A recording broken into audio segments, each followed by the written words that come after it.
Hello students, all of you welcome to your free education channel Pankaj Science World.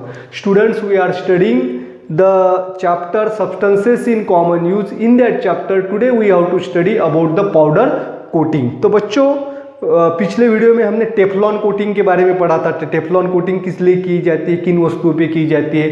अब powder coating किसके ऊपर की जाती है। बच्चों हमें पता है कि हम लोहे की चीज़ें जो है इसे जंग ना पकड़े, इसके लिए हम उसके ऊपर क्या करते, पेंट करते, और पेंट करने की वजह से उनका रस्टिंग नहीं होता। लेकिन कुछ दिनों के बाद जो है फिर से जो है पेंट निकल जाता है और फिर उसका रस्टिंग होना शुरू होता है, उस पर जंग चढ़ना शुरू होता है। तो ऐसी कौन सी मेथड है कि जिससे हमें परमानेंट जो है वो आयन जो है उसकी रस्टिंग ही ना हो, ज़्यादा दिनों तक उसके ऊपर वो कलर जो है वैसे की वैसे ही रहे।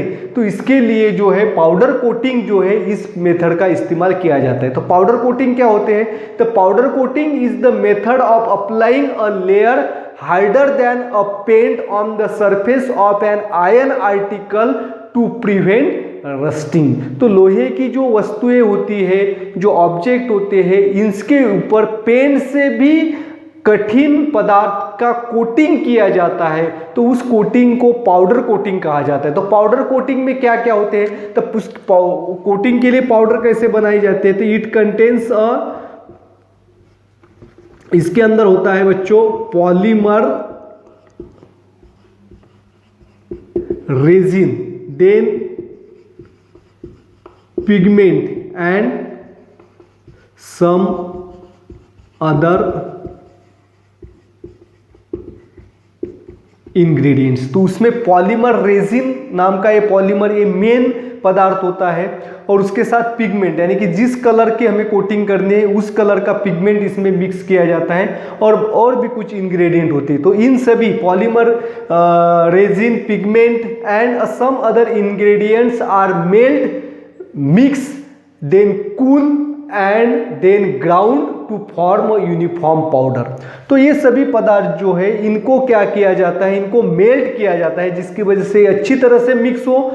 इसके बाद उसे ठंडा किया जाता है, ठंडा करने के बाद ये हार्ड बन जाता है। Then it has been grind to make the uniform powder. तो और फिर उसे ग्राइंड करके इसकी बारीक पाउडर जो है, फाइन पाउडर जो है वो तैयार की जाती है। And then this powder is spread on a polish metal by the method, that name of method is electrostatic spray deposition।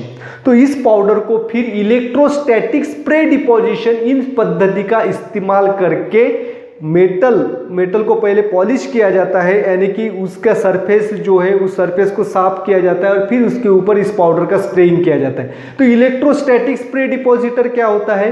It is the method in which the particles of the powder are given a electrostatic charge, due to which it forms a uniform layer of powder stick to the iron surface। तो ये जो powder होती है, तो powder के particle को charge किया जाता है। कौन सा चार्ज दिया जाता है, इलेक्ट्रोस्टैटिक। इलेक्ट्रोस्टैटिक चार्ज बच्चों आपको पता है, this electrostatic charge are stationary, ये कुछ समय तक यहाँ पे रहता है। जैसे कि हम कोम को अगर हमारे हेयर के ऊपर रब करेंगे तो वो कोम का वो पार्ट जो है वो चार्ज हो जाता है, जिसकी वजह से it pick up the pieces of paper pieces उसकी तरफ अट्रैक्ट होते हैं, और थोड़ी देर के बाद इसके ऊपर जो चार्ज तैयार हुआ है वो निकल जाता है, यानी कि वो डिस्चार्ज होता है। तो इसी तरह से फाइन पार्टिकल जो है पाउडर के, इसके ऊपर इलेक्ट्रोस्टैटिक चार्ज जो है वो तैयार किया जाता है मशीन का इस्तेमाल करके।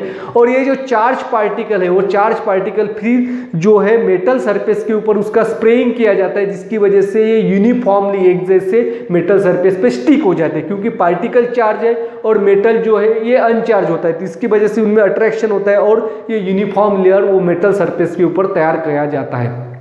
After the coating of powder, then this objects are heated in the oven along with the coating. तो कोटिंग करने के बाद इसमें वो ओवन में रखा जाता है और इसको हीट किया जाता है at appropriate temperature, and due to which a chemical reaction occurs in the layer which results in the formation of long cross link chain of polymer. तो यहाँ पे क्या तैयार होता है, कोटिंग करने के बाद इसमें केमिकल रिएक्शन होती है एंड केमिकल रिएक्शन की वजह से it results into the formation of long cross link polymeric chain. तो जो पॉलीमर होता है, तो पॉलीमर कल हमने पढ़ा था, polymer is a repeating units of monomer. तो मोनोमर जो है इसकी लॉन्ग चेन होती है, पॉलीमर के अंदर जो है मोनोमर्स बड़ी संख्या में होती है, उसके लॉन्ग चेन होती है। तो उस चेन जो होती है, तो उस चेन के क्रॉस स्ट्रक्चर लिंक जो है वो तैयार होती है और उस क्रॉस लिंक जो है वो यूनिफॉर्मली मेटल सरफेस के ऊपर स्टिक हो जाते हैं, जिसकी वजह से पाउडर कोटिंग बहुत ही हार्ड होती है, पेंट से भी हार्ड होती है। Therefore this powder coating is a very durable, hard and attractive. तो पाउडर कोटिंग बहुत दिनों तक मेटल सरफेस पे, आयन के सरफेस पे वैसे ही रहती है, जिसकी वजह से वो आयन ऑब्जेक्ट्स जो है इसका रस्टिंग नहीं होता है और ये दिखने में भी अट्रैक्टिव होती है और ये कोटिंग हार्ड होता है।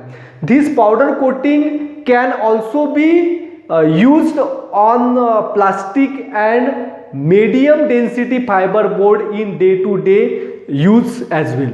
तो प्लास्टिक के ऊपर भी इस पाउडर कोटिंग का इस्तेमाल किया जाता है, जिसकी वजह से प्लास्टिक जो है वो दिखने में अट्रैक्टिव होता है और उसका कलर जो है वो ज़्यादा दिनों तक बरकरार रहता है। And this is all about the powder coating. बच्चों, आपको अच्छी तरह से पाउडर कोटिंग समझ में आया होगा। Thanks for watching complete video. Don't forget to subscribe my channel, like and share the video. Thank you.